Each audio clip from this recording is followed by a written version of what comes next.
Hello viewers, இனி நம்ம பார்க்க போகிறது 2 பர்ஃபெக்ட்ஸ் எபிசோட் 10 பற்றி தான் இன்னைக்கான வீடியோவில் பார்க்க போகிறோம். எபிசோட் 9 என்ன அதுக்கு முன்னாடி பார்க்கலன்னா பிளேலிஸ்ட் லிங்க் தர மறக்காம போய் பார்த்துட்டு வாங்க. நம்ம சேனலுக்கு புதுசாக வந்தா சேனல் மறக்காம சப்ஸ்கிரைப் பண்ணிட்டு பாருங்க. வாங்க நம்ம ஸ்ட்ரெயிட்டாக வீடியோக்குள்ள போகலாம். எபிசோட போறீங்களா, அந்த நாட்டோட ராஜா அதாச்சு அந்த பிரின்ஸோட அப்பா வர இதை பார்த்து அவனுக்குமே ஷாக்கா இருக்கு. ஜூலியஸும், அப்பா நீங்க இப்படி எங்க இருக்கீங்க, உங்களுக்கு உடம்பு சரியில்லாம பொறுத்த படுக்கையா தானே இருக்கீங்க. அவங்க அப்பாவும், மியா உன்னோட அக்காவோட மெடிசன் நல்லாவே வேலை செஞ்சிருக்கு. ஜூலியஸும், நான் சொல்றது கேளுங்க, இதெல்லாம் நீங்க தப்பா புரிஞ்சிருக்கீங்க அப்படின்னு சொல்ல இன்னொரு சோல்ஜர் வந்துட்டு, இங்க யூஸ் பண்ண பாய்சன் அடுத்த ஃபேமிலியோட வீட்டுல கிடைத்தது, இது எல்லாமே காரணம் மார்க்கீஸ் தான் தெரிய வந்திருக்கு அப்படின்னு சொல்றாங்க. எதுக்கு இந்த ராஜாவும் பீர் இதுக்கு ஏதாச்சும் நீ சொல்ல வரி அப்படின்னு கேட்க, அந்த மார்க்கீஸ் எந்த பதில் சொல்லாம இருக்க. ராஜாவும், ஓ அப்ப நீங்க இதெல்லாம் உடம்புல அடனர் ஃபேமிலி மார்க்கீஸ், அப்புறம் நான் இல்லாத டைம்ல தன்னோட கடமைகளை செய்ய விட்ட நோபல், உங்களுக்கு எதிரான எல்லா ஆதாரமும் இப்ப என்கிட்ட இருக்கு, இதுக்கான அர்த்தம் என்னங்கிறது உனக்கு புரியுதுல அப்படின்னு சொல்ல, அந்த மார்க்கீஸ் ஷாக்காவா. ராஜாவும், உன்னோட சொந்த பையனே உன்னை தடுக்கிறதுக்கு என்கிட்ட வந்து கெஞ்சினா. அப்புறம் ஜூலியஸ், நீ இந்த அளவுக்கு முட்டாள்தனமான விஷயத்த பண்ணிருக்க, அதுவும் இல்லாம உன்னோட அண்ணோட வாழ்க்கையை நீ எடுக்க ட்ரை பண்ணிருக்க, இவனை ஜெயில அடைங்க அப்படின்னு சொல்ல அவங்களுமே ஜூலியஸை தூக்கி போயிட்டு இருக்காங்க. மியாவும் மனசுல ஒரு வழியா ஜூலியஸோட கதை முடிஞ்சது. ஆனா இனிமேதான் ஜிட்டனோட உண்மையான பேட்டில் ஆரம்பிக்க போகுது. இப்போ இந்த விஷயத்த ஹிமாரியோ பர்னாக்குட்டாக்கு சொல்ல அந்த பிரின்ஸுமே இந்த விஷயத்த ஃபீலியா கிட்ட சொல்றாரு. இப்படி இவங்களும் பேசிட்டு இருக்க அந்த இடத்துக்கு கிரேஸ் வந்துட்டு, செயின்ட் ஃபீலியா உங்களோட ஐடியா ஒர்க் ஆயிடுச்சு, இதுல என்னோட மானவும் என்னோட சிஸ்டரோட மானவும் கனெக்ட் ஆயிருக்கு. ஏன்சியன் மேஜிக் கன்வர்ஷன் ஸ்பெல், இந்த ஜெம் வச்சுக்கிட்டு இன்னொருத்தர் கிட்ட இருக்க மானாவை என்னால யூஸ் பண்ண முடியும். கிரேஸ் இந்த விஷயம் பண்ணதுக்கு ரொம்ப நன்றி அப்படின்னு சொல்ல, கிரேஸும் அதெல்லாம் ஒண்ணும் இல்ல, சரி வாங்க நம்ம இதை ஆரம்பிப்போம்னு சொல்றா. இப்போ ஃபீலியாவும் அந்த ஸ்பெல்ல வச்சுக்கிட்டு கிரேட் பியூரிஃபிகேஷன் சர்க்கிள்ல இந்த மொத்த கான்டின் மேலையும் போட ட்ரை பண்றா. அந்த ஸ்பெல் யூஸ் பண்றதுனால மத்தவங்களோட மானவை இழுத்துக்கிட்டு இப்போ அவ அதை ட்ரை பண்றா. அந்த கிரேட் பியூரிஃபிகேஷன் சர்க்கிளுமே கொஞ்சம் கொஞ்சமா எக்ஸ்பேண்ட் ஆகிட்டு போய்கிட்டு இருக்கு. அந்த சர்க்கிள் கிரேஸோட கிங்டமான போலம் ரீச் பண்ணிடுச்சு. அதை தாண்டி போறப்ப திடீர்னு கட் ஆகுது. பிரின்ஸ் சொல்லிட்டும், நல்ல வேலை பண்ணீங்க ஃபீலியா, இப்போ ஜிட்டனையவ காப்பாத்திட்டோம் அப்படின்னு சொல்ல, ஃபீலியாவும் இல்ல அப்படின்னு சொல்ல பின்னாடி எர்சா வந்துட்டு, அப்ப நீ தோத்துட்டல. ஃபீலியா இந்த கிரேட் பியூரிஃபிகேஷன் சர்க்கிள போலம் கிங்டம் வரைக்கும் தான் எக்ஸ்பேண்ட் பண்ணா. ஆனா இவளோட மேஜிக் ஜிட்டோட டைரக்ஷன்ல சரியா பரவல. கிரேஸும், அப்படின்னா எங்களோட மேஜிக் பவர் பத்தலையா அப்படின்னு கேட்க, ஃபீலியாவும் இல்ல அது ரொம்ப போதுமானதா இருந்துச்சு, ஆனா ஜிட்டோட சைட்ல நான் நினைச்சதை விட டார்க் பவர் அதிகமா இருக்கு, அது நம்மளோட மானவ உள்ள விடாம தடுத்துக்கிட்டு இருக்கு. ஃபீலியாவும், நான் தோத்துட்டேன், இப்ப என்ன பண்றது, ஜிட்டோனியை காப்பாத்துறதுக்கு இப்ப வேற வழியே கிடையாது, இப்ப மியாவை காப்பாத்தணும்னா நான் தான் ஜிட்டோனியாக போய் பில்லர் ஆஃப் லைட்டை கிரியேட் பண்ணி ஆகணும். பிரின்ஸ் சொல்லிட்டோம், நீங்க இந்த கேபிட்டல் விட்டு போயிட்டுனா கிரேட் பியூரிஃபிகேஷன் சர்க்கிள் உடஞ்சு போயிடுமே. ஃபீலியாவும் கிரேஸை பார்த்துட்டு, கிரேஸ் உன்னோட மேஜிக்கோ ஹீரோட மேஜிக்கோ இப்ப கனெக்டடா இருக்கு, நீ இதோட மைய பகுதியில எனக்கு பதில் இருந்தனா கொஞ்ச நேரத்துக்கு இதை தாக்கு பிடிக்க முடியும். அவளோட மனசுக்குள்ள, ஆனா நான் பர்னாக்கோட்டா டிசைன் எப்படி ஜிட்டோனிக்கு போக முடியும். கிரேஸ் அது கேட்டு, கவலைப்படாதீங்க ஃபீலியா, நான் பாத்துக்கிறேன், நீங்க போயிட்டு வாங்கன்னு சொல்ல, ஓஸ்வால்டோ, ஆமா இப்பதான் நம்மளுக்கு எந்த பிரச்சனையும் இல்ல, அப்ப நம்ம கண்டிப்பா போலான்னு சொல்ல, பக்கத்துல கிரவுன் பிரின்ஸ் ஆட்டும், இல்ல என்னால அதை அனுமதிக்க முடியாது, அது ஏன்னு உங்களுக்குமே தெரியும், பர்னாக்கோட்டோட சென்டா ஆபத்துல தள்ள நான் விரும்பல. இப்போ இந்த கிரேட் பியூரிஃபிகேஷன் சர்க்கிள் ஃபெயில் ஆயிடுச்சு அப்படின்னா அந்த இடத்துல எந்த அளவுக்கு ஆபத்து இருக்கணும், அதனால நம்ம அம்ச நைட்ஸுமே நான் வித்ரா பண்ண வச்சிடறேன். ஓஸ்வால்டோ இப்படி பண்ணாதீங்கன்னு சொல்ல வர அவனோட அண்ணாவோ, நிறுத்து, ஜிட்டோனியால ஆபத்தை நினைச்சு எனக்குமே கவலையா இருக்கு, ஆனா இந்த நாட்டோட கிரவுன் பிரின்ஸா நான் இந்த நாட்டை பாதுகாக்கணும், அதனால இந்த ஐடியாவை எங்க குழி தோண்டி புதைச்சிரு அப்படின்னு சொல்ல, இதுக்கிட்டு ஃபீலியாக்கு இருந்த கொஞ்சம் நம்பிக்கையும் உடஞ்சு போகுது. எர்சாவோ, இந்த பிரின்ஸ் சொல்றத நானுமே ஒத்துக்கிறேன், ஏன்னா இப்ப நீ போனா ரொம்ப லேட் ஆயிடும், நம்ம அங்க போறதுக்குள்ள டீமெண்டல்மோட பவர் ஜிட்டோனியாவை ஃபுல்லாவே ஆக்கிரமிச்சிருக்கும், அப்படின்னு நடந்தா ஆர்ச்சிமன் அஸ்மோடியஸ் திருப்பி உயிர் தெளிந்துருவான், அதனால உன்ன அமிச்சா இந்த கிரேட் பியூரிஃபிகேஷன் சர்க்கிள் உடஞ்சு போயிடும். ஃபீலியாவும், நான் பர்னாக்கோட்டோட சைண்ட் இருந்தாலுமே என்னோட தங்கச்சி மியாவை காப்பாத்தணும். ஓஸ்வால்ட் வந்துட்டு, மிஸ் ஃபீலியா கொஞ்சம் சுத்தி முத்தி பாருங்க, உங்களோட சுமைய நீங்க மட்டும் சுமக்காதீங்க, எது சரி எது தப்புங்கிறதுலாம் விட்டுங்க, இப்போ உங்களுக்கு என்ன வேணும், என்ன பண்ணணும், உங்க ஆழ் மனசுக்குள்ள ஒரு ஆசை இருக்குல்ல, என்னங்கிட்ட என்கிட்ட சொல்லுங்க. இதுகிட்ட ஃபீலியாவோ, எனக்கு என்ன வேணுங்கிறது எனக்கு கரெக்டா தெரியும், நான் என் தங்கச்சியை காப்பாத்தணும், அவளுமே வாய் விட்டு மியாவனை காப்பாத்தணும் அப்படின்னு சொல்ல, இதுகிட்ட ஓஸ்வால்ட்டும், அவ்வளவுதானே, அதான் உங்க ஆசை, உங்க ஆசைய நான் நிறைவேற்றுறேன். இதுகிட்ட ஆட்டும், இல்ல நான் சொன்னது கேட்டியா இல்லையா, அந்த இடத்துக்கு நீங்க போனீங்கன்னா உங்களோட சாவு நிச்சயம், இந்த வாட்டி என்னோட சொந்த தம்பியை நான் இழக்கணுமா. ஓஸ்வால்ட்டும், இல்ல இந்த வாட்டி நீங்க யாரையும் இழக்க போறது இல்ல. அவர் ஃபீலியா வெளுத்துட்டு, இதுக்கு நமக்குலாம் நேரம் கிடையாது, வாங்க போலான்னு சொல்லிட்டு கூட்டு போறப்போ சொல்லிட்டு ஃபீலியாவும், கவலைப்படாதீங்க நாங்க திருப்பி உயிரிட வருவோம் அப்படின்றாங்க. இதை பார்த்து மாமாவும் எர்சா கிட்ட, நம்ம அவங்களை தடுக்கணுமா அப்படின்னு கேட்க, எர்சாவும் அதான் அவ்வளவு பிடிவாதமா இருக்காங்களா, என்ன நடக்குதுன்னு பாப்போமே. இப்போ ஃபீலியாவும் ஓஸ்வால்ட்டும் ஜிட்டோனியாக்கு கிளம்பி போயிட்டாங்க. இப்போ ஜிட்டோனியா கட்டுறாங்க, அந்த இடத்துல நிலைமை ரொம்ப மோசமா இருக்கு, ஆனா அவங்கள காப்பாத்துறதுக்கு பர்னாக்கோட்டோட நைட்ஸ் வந்துட்டாங்க, அவங்களுமே எப்படியும் அவங்க சப்போர்ட் பண்ணிட்டு இருக்காங்க. மியாவும் என்னோட சிஸ்டர் என்ன நம்புறா, அதனாலதான் நைட்ஸை கொடுத்து எனக்கு உதவி பண்ணிட்டு இருக்கா. சரி இந்த பேரியர் முடிஞ்சது, நான் அடுத்த பேரியருக்கு போவோம்னு சொல்லிட்டு மூவாவா அடுத்த செகண்டே அந்த பேரியர் உடஞ்சு போகுது.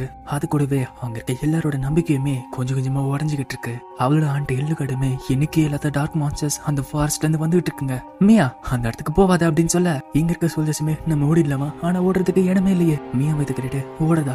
எங்க ஓடுறது? என்னோட சிஸ்டருக்கு பண்ண கொட்டாக்கா. ஆமால, இது ஒரு நல்ல யோசனை இல்ல? ஹிமாரியும் ஃபீலியா அவகிட்ட ஏதாச்சும் பிரச்சனைனா இங்க என் தங்கச்சியை கூட்டு வந்து சொன்னது ஞாபகம் இருக்க? அவளுமே நீ அவ கூப்பிடலாம்னு சொல்லிட்டு கிட்ட போவ. ஆனா மீயா சிரிச்சுக்கிட்டு அங்க இருக்க மான்ஸ்டர்ஸை நோக்கி ஓடிக்கிட்டு இருக்கா. அவளுமே மனசுக்குள்ள என்னோட செயின்டோட கடமைகளை விட்டுட்டு எல்லாத்தையும் தூக்கி போட்டுட்டு நான் என்னோட அக்கா கிட்ட போறேன். நான் அந்த இடத்துக்கு போன அப்புறம் என்னோட அக்காவும் அவளோட ஃப்ரெண்ட்ஸும் கண்டிப்பா என்ன வெல்கம் பண்ணுவாங்க. அந்த இடத்துல நாங்க சந்தோஷமா இருப்போம் அப்படின்னு சொல்லிட்டு அவளுமே அங்க இருக்க மான்ஸ்டர்ஸை முடிஞ்ச அளவுக்கு அழிச்சிக்கிட்டு இருக்கா. இதை பார்த்த அங்க இருக்க நேச்சுமே அவளுக்கு ஹெல்ப் பண்ணிட்டு இருக்காங்க. ஆனா மீயாவை மனசுக்குள்ள அவ்வளவு சந்தோஷத்தை நான் எப்படி ஏத்துக்க முடியும்? அவ்வளவு சந்தோஷத்துக்கு எனக்கு தகுதியே கிடையாது. இப்போ ஒரு பிளாஷ்பேக் காட்டுறாங்க. அதுல ஃபர்ஸ்ட் பிரின்ஸான பெர்னாண்டோமே பியர் கிட்ட கண்டிப்பா மீயா ஒரு இடத்துல உடஞ்சு போவா, அப்போ நீ அவளை காப்பாத்தணும். பியரோ நீங்க என்ன சொல்ல வரீங்க அப்படின்னு கேட்க பெர்னாண்டோ மீயா தனத்தானே ரொம்ப வெறுத்துக்கிட்டு இருக்கா. அவளோட அக்காவை இன்னலுக்கு இவங்களா பண்ணதுனால அவ ரொம்ப மனசு உடைஞ்சு போயிட்டா. அதனால யாரெல்லாம் அதுக்கு பொறுப்போ அவங்களை பழி வாங்கணும்னு சொல்லிட்டு தெரிஞ்சுக்கிட்டு இருக்கா. அப்படின்னா அதுக்கு காரணமான முக்கியமானவளே அவதான். அவளோட செயின்டோட கடமைகளை செய்யற மாதிரியே தனத்தானே அவ கண்டிப்பா பனிஷ் பண்ணிப்பா. மீயாவோ அக்கா என்ன மன்னிச்சிருங்க, இன்னைக்குதான் நான் சாக போற நாள். இந்த சைடு ஒஸ்வால்டோ ஃபீலியாவோ ஜெட்டோட பார்டர் கிட்ட வந்துட்டாங்க.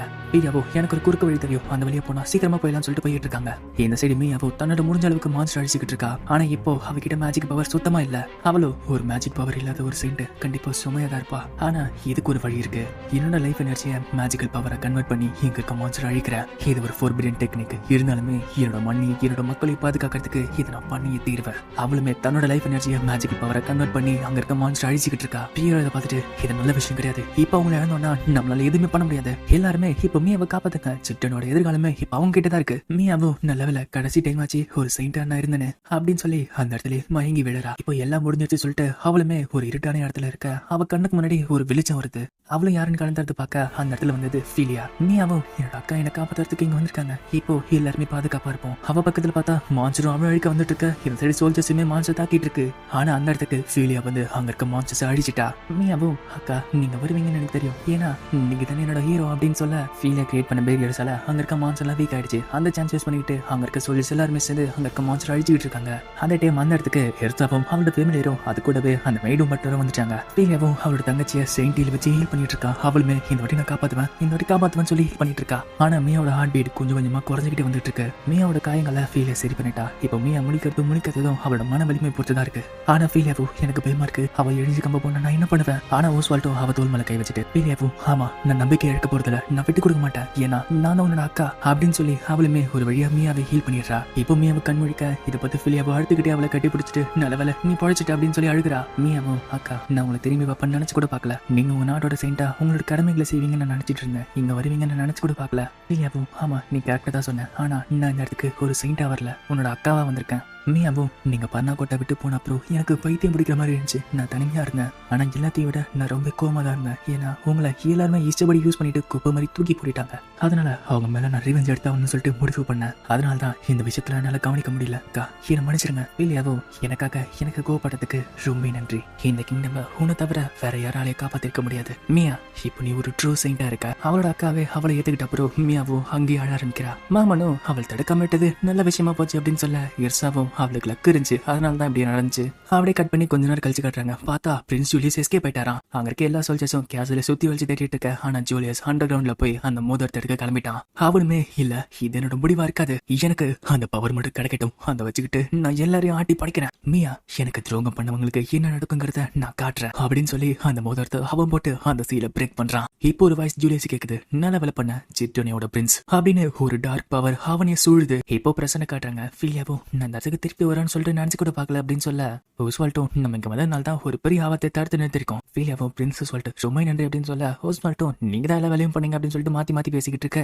மீயாவும் நீங்க இந்த அளவுக்கு இன்னொரு ஆம்பளை கிட்ட இந்த அளவுக்கு ஃப்ரெண்டியா பேசி நான் பார்த்ததே கிடையாது, உங்களுக்கு இந்த மாதிரி ஒரு ஸ்வீட் ஆர்ட் கிடைப்பாரு நான் நினைச்சு கூட பார்க்கல அப்படின்னு சொல்ல இதுக்கிட்ட ரெண்டு பேருக்குமே வெக்கம் வருது. ஃபீலியாவும் இப்படி எல்லாம் பேசினா பிரின்ஸ் சொல்லிட்டு வரல, அந்த மாதிரிலாம் பேசாது அப்படின்னு சொல்ல பிரின்ஸ் சொல்லிட்டோம் எனக்கு அதெல்லாம் பிரச்சனை இல்லை அப்படின்றாரு. மீயாவும் எனக்கு இருக்க முட்டாள் பிரின்ஸை விட இவர் நல்லாவே இருக்காரு அப்படின்னு சொல்றா. இப்ப அவங்களுமே அந்த நாட்டோட ராஜாவை பாக்குறதுக்கு உள்ள போறாங்க. ஆனா அவங்களுக்கு ஒரு பெரிய ஷாக் இருக்கு. பார்த்தா அங்க இருக்க எல்லாருமே மயங்கி கிடக்குறாங்க. சிம்மாசனத்துல உட்காந்துட்டு இருக்கிறது பிரின்ஸ் ஜூலியஸ். அவனுமே ஹலோ ஃபீலியா உன்னை பார்த்து பல நூற்றாண்டுகள் ஆச்சுல, உனக்காக நான் காத்துக்கிட்டு இருந்தேன். இதோட இந்த எபிசோடு முடியுது. இந்த வீடியோ உங்களுக்கு பிடிச்சிருந்துச்சுன்னா மறக்காம லைக் பண்ணுங்க, ஷேர் பண்ணுங்க. நம்ம சேனலுக்கு புதுசா வந்திருந்தா சேனலை மறக்காம சப்ஸ்கிரைப் பண்ணிட்டு பாருங்க. நான் உங்களை அடுத்த வீடியோல சந்திக்கிறேன். Until then, bye bye.